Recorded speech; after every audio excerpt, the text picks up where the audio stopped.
Voilà un qui aurait adoré cuisiner le saumon d'Olivier.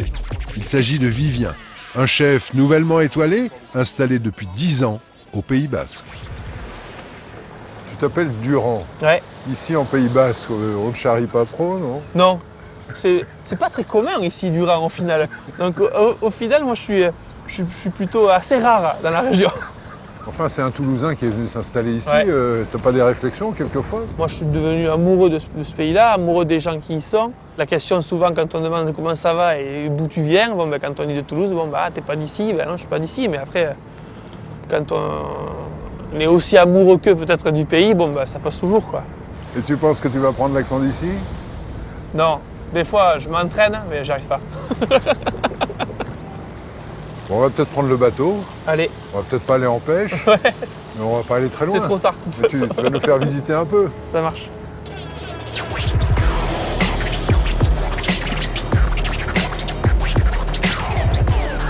Quand il ne travaille pas, Vivien emprunte régulièrement la navette maritime entre Cibourg et Sokoa. Vu de la mer, le Pays Basque offre un autre visage tout aussi fascinant.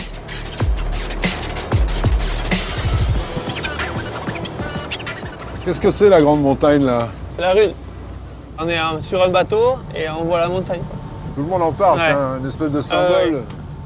Faut vraiment être difficile pour pas aimer la région, quoi. Vraiment. Et là, il y a plein de maisons, les fameuses maisons basques. Ouais, des grandes maisons basques. Des grandes maisons basques. En fait, toutes ces maisons, il y a plusieurs familles dedans en général. Ici, les grandes maisons, c'est des maisons que les familles entretenaient au fur et à mesure. Et souvent, au Pays Basque, c'est les grands-parents, les parents et les enfants habitaient au même endroit. C'est pour ça que les maisons sont très grandes. Bon, moi, là, j'ai eu la chance de faire quelques repas dans quelques-unes de ces maisons-là, pour des particuliers.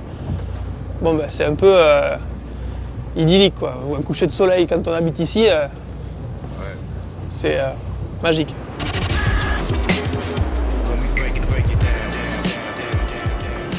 Et depuis le début, tu voulais faire de la cuisine. Tout petit, depuis que j'ai 8 ans.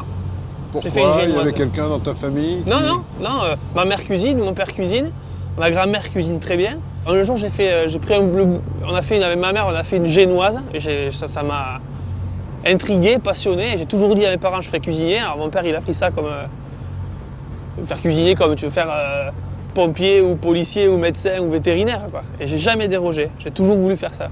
Et ça m'a toujours passionné. Je trouve que c'est magique. La table, c'est un rapport particulier et quotidien. Donc si on arrive à faire plaisir aux gens pour un moment simple, moi je trouve ça extraordinaire. C'est pas un danger ton métier? On n'a pas tendance à manger un peu plus que les autres? On goûte? Moi je goûte beaucoup, au final. C'est peut-être ça le danger, c'est que moi je goûte tout le temps. Pour être sûr de la cuisson, pour être sûr que ce que moi j'envoie aux clients, ça soit vraiment correct. Tu fais surtout du poisson quand même beaucoup. Oui. Alors ça c'est light. Ouais, tout dépend. Hein. Un beurre blanc, c'est un beurre blanc, hein, même avec un poisson. Ici, au Pays Basque, les gens ils peuvent bouger très facilement. Ils peuvent très vite aller manger les cocos de chasse en Espagne, venir manger à Saint-Jean-de-Luz-le-Thieu au Rocher-Matine, la côte de bœuf à droite, le poisson en Guétaria. Enfin, il faut vraiment beaucoup de kilomètres pour ça. Ça bouge beaucoup, quoi. C'est le Pays Basque. Ouais, quoi. c'est le Pays Basque. Voilà.